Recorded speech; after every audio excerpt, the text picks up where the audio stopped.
Very good morning. Thank you for joining us here at the UN office at Geneva for this prequel to our regular briefing. I'm very pleased to introduce to you Mr. Nicholas Koumjian. Many of you know Mr. Koumjian, who is the head of the Independent Investigative Mechanism for Myanmar, otherwise known as the IIMM, which, as you know, was created by the Human Rights Council in 2018. Mr. Koumjian has been serving as head of this important body since 2019 to investigate serious international crimes committed in Myanmar since 2011.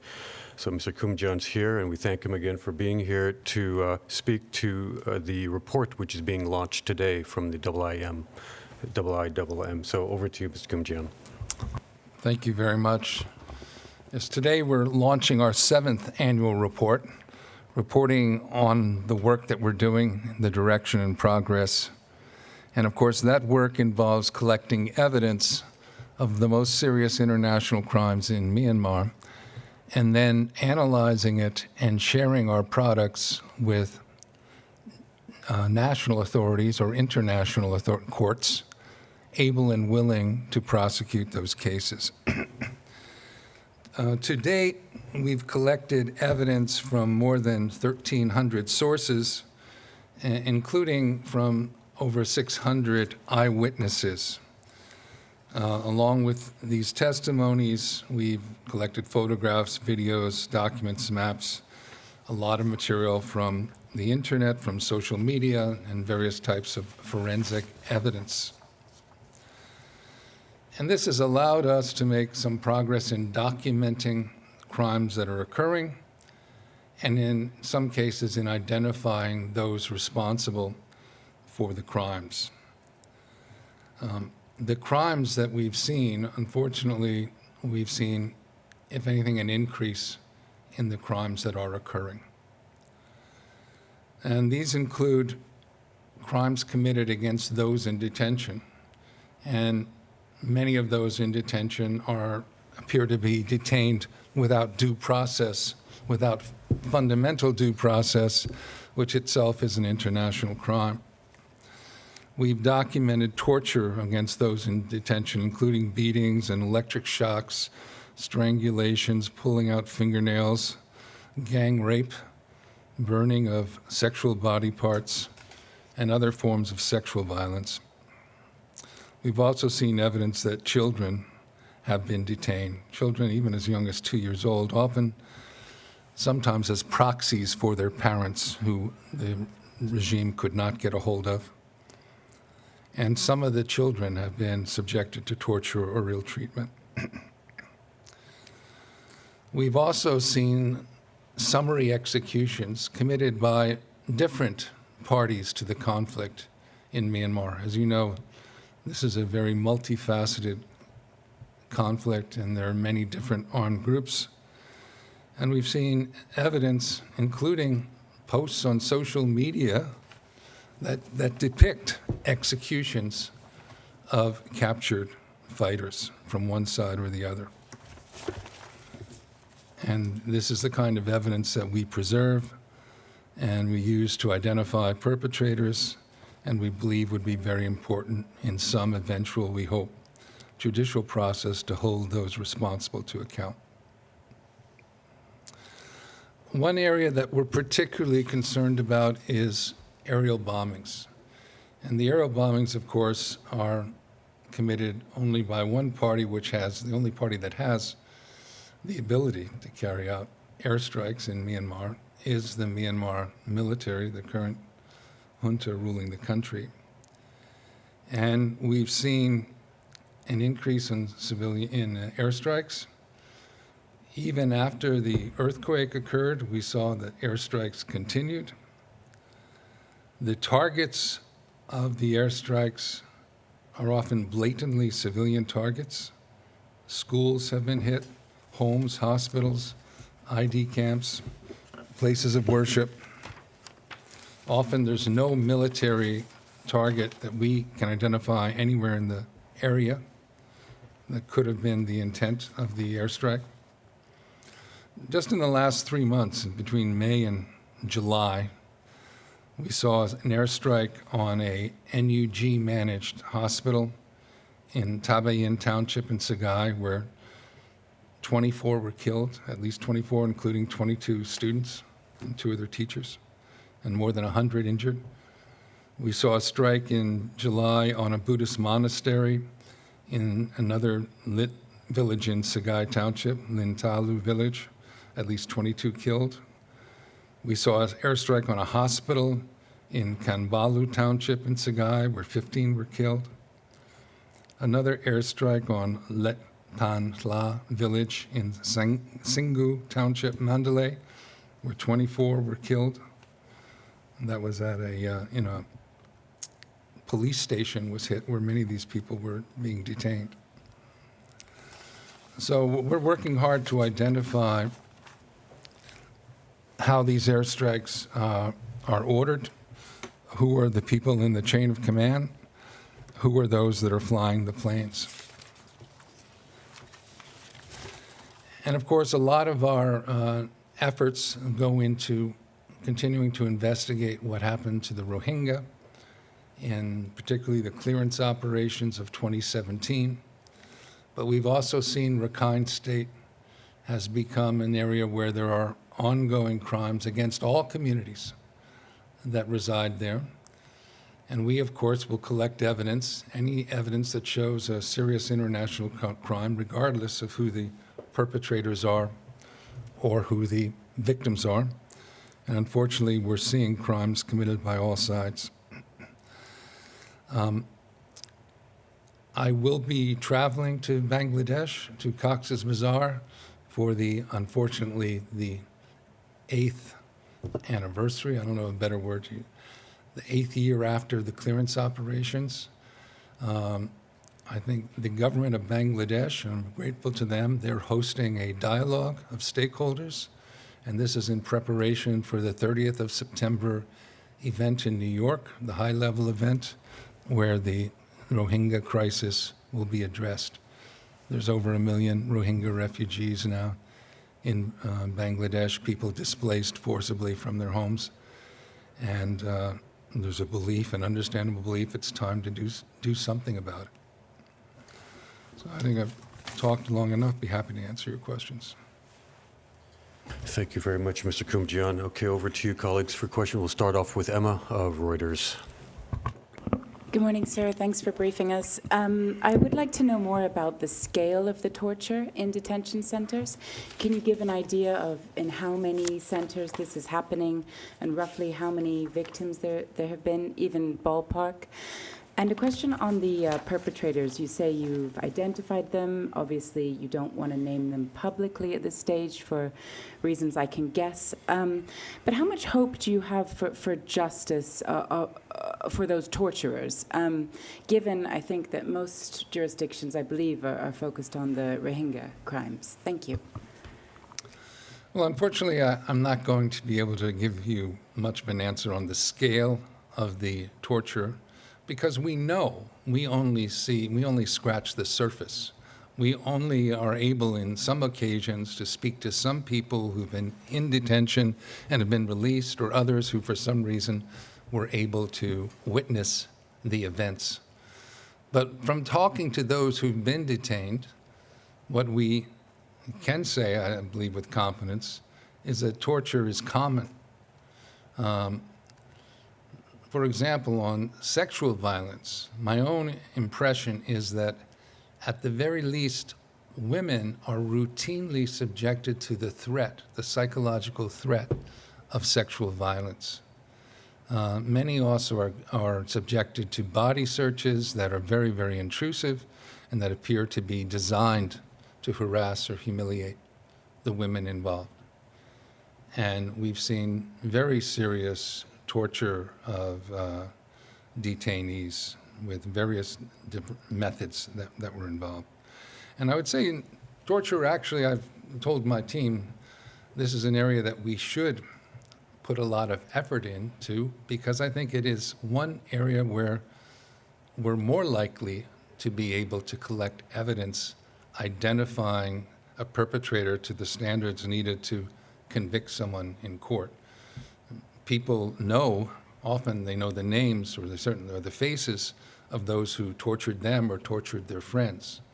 It's also very common, not so difficult for us to determine who is the commander of the detention center. The detainees often know it, but of course there's also other types of records that show that. So investigating those instances of torture is something that I think can be fruitful eventually in proving criminal cases. Thank you very much. Robin, AFP. Thank you. Good morning. What about the patterns of abuse that you're seeing? I'm just wondering if you've noticed any changes over time in the patterns of abuses, whether certain abuses are more prevalent now than they were before, or how things have changed. And then secondly, on other countries, are other countries to some degree fueling this or creating the conditions for this to happen? And secondly, have you identified countries which would be willing to prosecute these crimes if you would furnish the evidence? Thank you. Thanks. I should write these questions down, but the first question was about the patterns. Yes, that's difficult to say. One obvious pattern that we've seen is an increasing use of air power by the regime, and that seemed to tie into their loss of territories. As they lost territories, they seem to be utilizing the bombing more frequently and just indiscriminately targeting, or perhaps even intentionally targeting, civilian areas with the airstrikes. And the other thing that may be related to that is we have seen some evidence of a reluctance of some of the military fighters to actually engage in combat. And airstrikes are one of the easier ways for them to attack their enemies when they don't have the ability to, or they find it more difficult to go on the offensive against enemies. As far as looking at other countries or those who are fueling the conflict, we do have a unit that we've established after the coup occurred that is investigating the financial aspect of crimes. And they're looking at things like who is supplying equipment, ammunition, et cetera, that could be fueling the conflict. Also looking at who is benefiting from the conflict. So in one of the, for example, projects that they have related to the Rohingya is looking at what's happened to the land of the Rohingya that when they were pushed off their villages. What's happened to the villages now? Who's profiting by it? We've seen in many, many instances, Rohingya village just burnt, bulldozed, and now there's a military base or a police station built on top of it.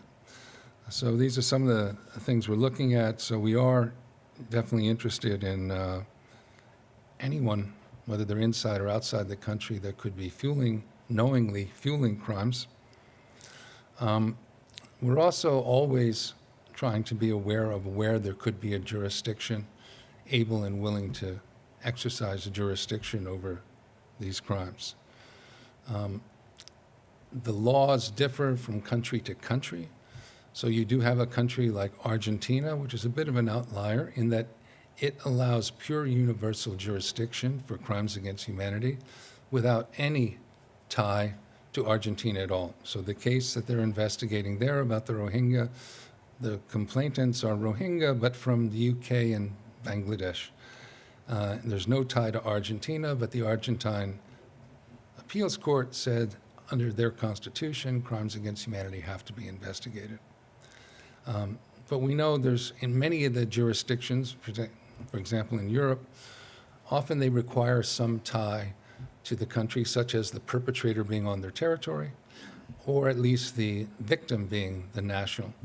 We do have evidence of nationals of Western countries being victims of these crimes, particularly crimes in detention.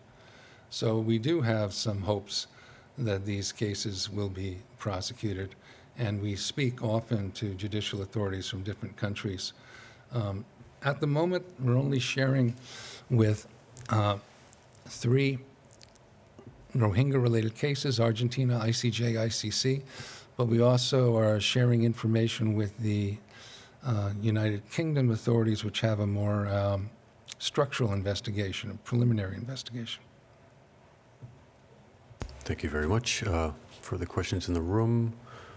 Okay, we'll turn online in that case. Laurent Siro, Swiss News Agency. Laurent. Yeah, thank you for the press conference.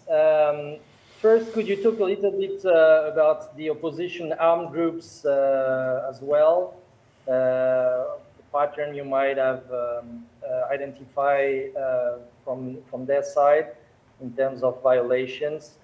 And then, did you build a formal list of perpetrators that can be shared as well with the jurisdiction, or is it just raw material?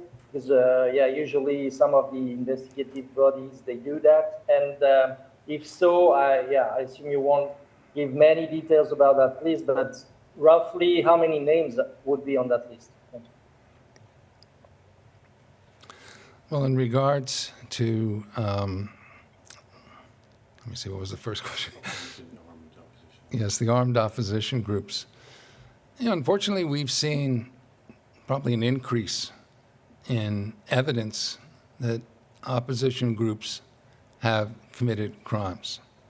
And, you know, we're interested in collecting evidence regardless of what the politics is or the ethnicity or religion of either the perpetrator or the victim, if it rises to the level of a serious international crime. But some of the evidence that I'm speaking about that we've seen, for example, is there have been some occasions where there's been videos posted on the internet showing the execution of captured fighters. Sometimes they're captured military fighters executed by different armed groups. And one of the things we've done quite frequently is to send requests for information to different parties, asking them for information they have about crimes against their own people or their own troops, but also about crimes that we have evidence they may have committed. So we sent I don't know how many, but there's certainly more than a dozen to the Myanmar military, probably a couple dozen to the Myanmar military. And we started this before the coup. We've never gotten any responses from them on that. But we've also sent it to different armed groups, opposition armed groups. The only detailed response that we've gotten so far was from the NUG. We asked them about a particular incident where there was reported killing committed allegedly by PDF fighters, and they sent us a quite detailed investigation they had done, seeking to identify what happened and identify those fighters. So we appreciate that, and we'd like to see more groups cooperate with us. I think one factor that people are often concerned about, and I read in the paper, I think this morning, a newspaper article where someone was talking about, someone with a lot of experience in international criminal law was talking about the Cambodia-Thailand conflict, but saying that under the principle of command responsibility, commanders are responsible for the actions of their subordinates. That's actually not correct, and I think it's important to point it out, because we're not saying, and never have, that any crime that's committed by an armed group, the leadership of that group is criminally responsible. Commanders are responsible for their own actions if they fail in responsibilities that they have to prevent or punish crimes. So we are interested, we do look at command responsibility, but that requires looking at what did the commander know, what concrete powers did they have to investigate or punish or to prevent a crime from happening. And I think that's important to point out, because we want those at the higher levels of command to cooperate with us, to realize it's their duty to make sure that these crimes, their forces don't commit these crimes. If anything, I think we can help them, if they cooperate with us, help them enforce these rules among their own troops, so that hopefully we deter some future crimes. Thank you very much. We have a question up. Well, before we go back to you, Emma, we have a couple more online. Jamie, AP?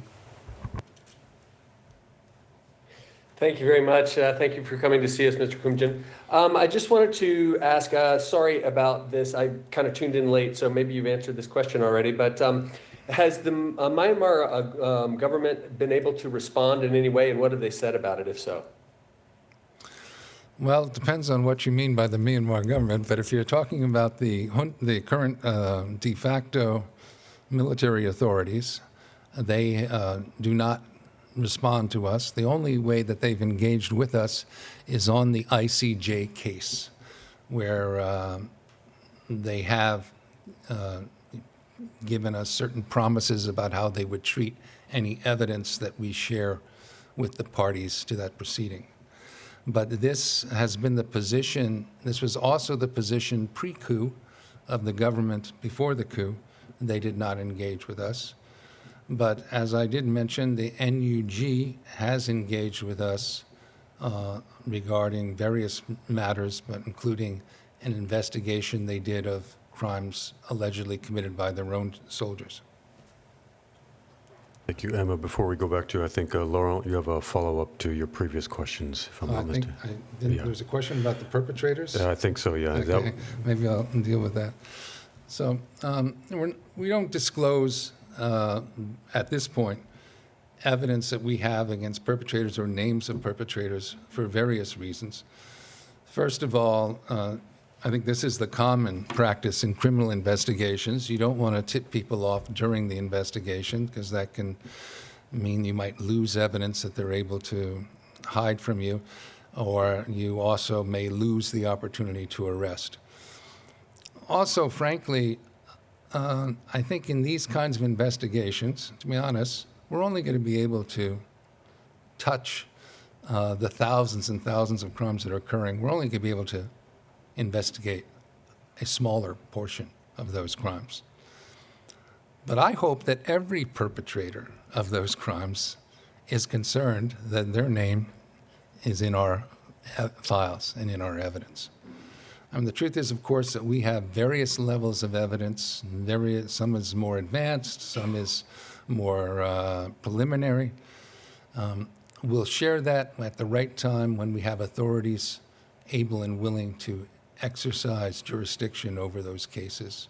And I don't think it would be wise for us to disclose names. I also think there's an issue of fairness if we just disclose a name without giving someone where there's no opportunity to challenge that in a court.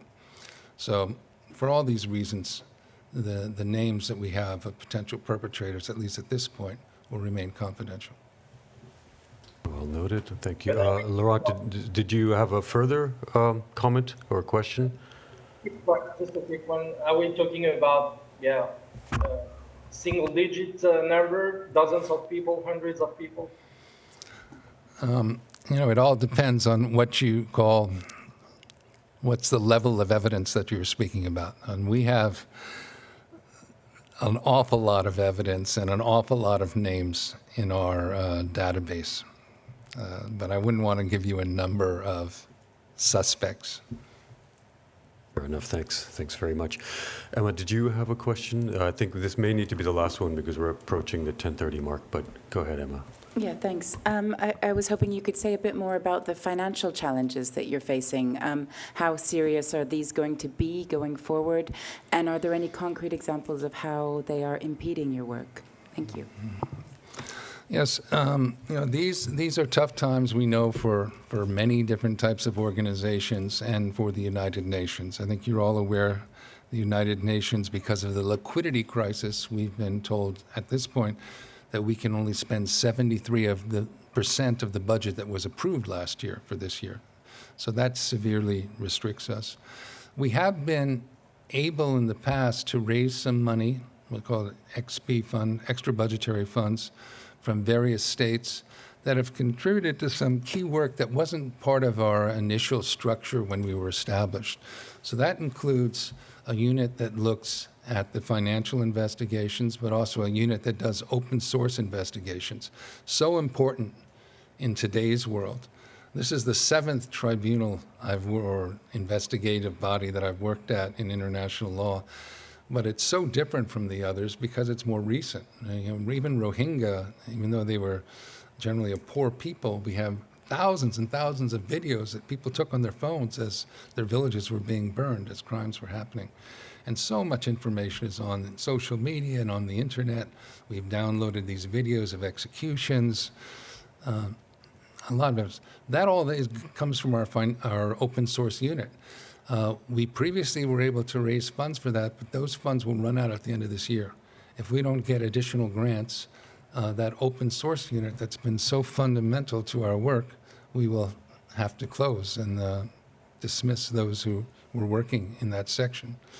We also had a couple grants that we lost from a state that had previously given it to us and then canceled the grants, and that one of those related to witness security and psychological well-being. So we've lost that grant. Another section that we had money for all previous years, but we don't have it beyond the end of this year, is investigating sexual violence, gender crimes, and crimes against children. So those sections again, we have no money. If we don't get new money, the 4 people that work in that section, we won't be able to employ next year. So all of this would have, I think, a very substantial effect on our ability to continue to document the crimes and provide evidence that will be useful to jurisdictions prosecuting these cases. You couldn't say which countries they were. I'm trying to get an idea if this is just, political decisions to cut the funding or something else. Well, we lost 2 of the 3 grants from the United States. 1 grant has continued.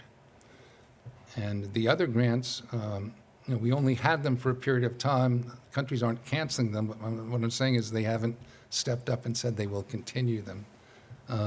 And for some of them have told us they cannot continue them next year. So funding for these open source unit, the sexual crimes unit, the witness security and psychological well-being is in danger if we don't raise additional money. Thanks. Important angle indeed. I think we'll have to draw it to a close there. So thank you very much, Mr. Koumjian. And I note that, Joanne, I think the report is out now. You should have it in your inboxes. So do read that, report on that. And thank you again very much for spending this time with us, Mr. Koumjian. And good luck.